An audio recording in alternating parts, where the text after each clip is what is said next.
Seguimos con la señora Fabra. ¿Se aprecian cambios de conducta en esos niños que viven en esos ambientes de violencia? Por supuesto.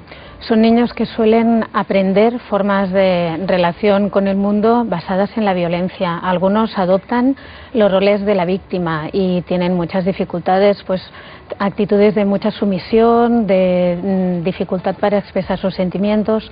Otros adoptan los roles del agresor y son muy agresivos, tienen tendencia a explotar, a no poder controlar sus emociones, su ira.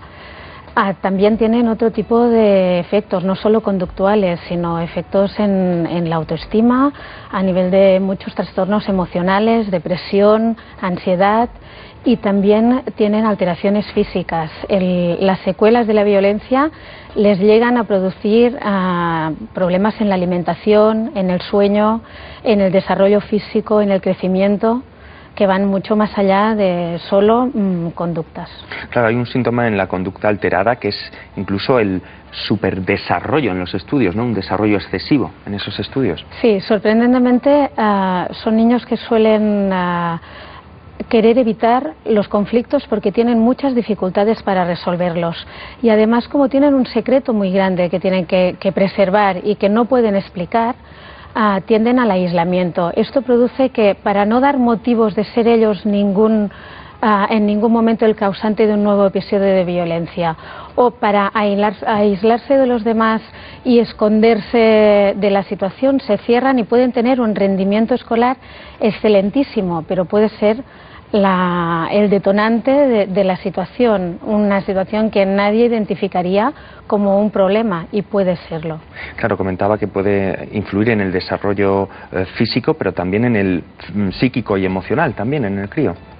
Con efectos muy graves. Son niños con muchísimas dificultades para expresar sus emociones, con muchísimas dificultades para establecer después, cuando llegan a la adolescencia y a la adultez, relaciones con otras personas con iguales desde una perspectiva de igualdad, porque tienen muchos miedos, tienen muchas angustias, se sienten muy inseguros, y en las situaciones donde las relaciones emocionales tienen que jugar un papel de estabilidad, ellos no suelen tener esta estabilidad y tienen graves problemas. ¿Realmente los niños se sienten culpables de lo que ven en casa? Muchos niños pueden sentirse culpables. A veces se sienten culpables de episodios directos que ellos han vivido, y suelen tener la ansiedad y pensar que quizás sí puede estar relacionado con ellos.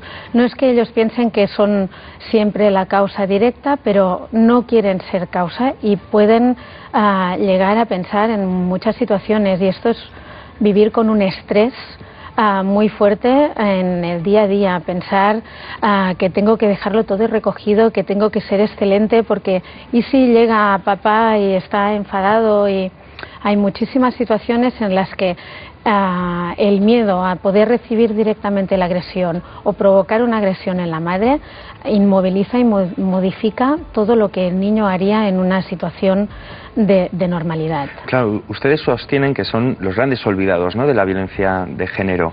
Estos niños, claro, como víctimas, digámoslo así, colaterales, necesitan también de algún tipo de tratamiento. Es que nosotros sostenemos que no son víctimas colaterales, son víctimas directas. La situación de vivencia del maltrato en el día a día es una vivencia de maltrato que uno recibe directamente, no lo recibe colateralmente.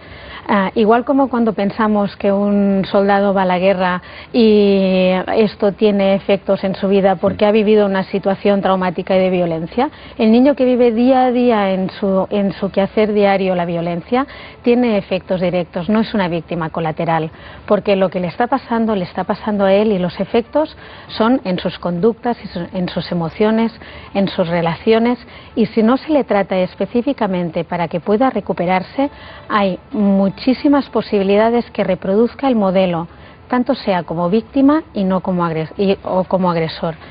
Y no solo las niñas como víctimas y los niños como agresores, sino que también hay niños que son víctimas y niñas que son agresoras. Desde la Fundación IDES se trata también a madres y a hijos a la vez, con una serie de terapias. ¿En qué consisten estas terapias?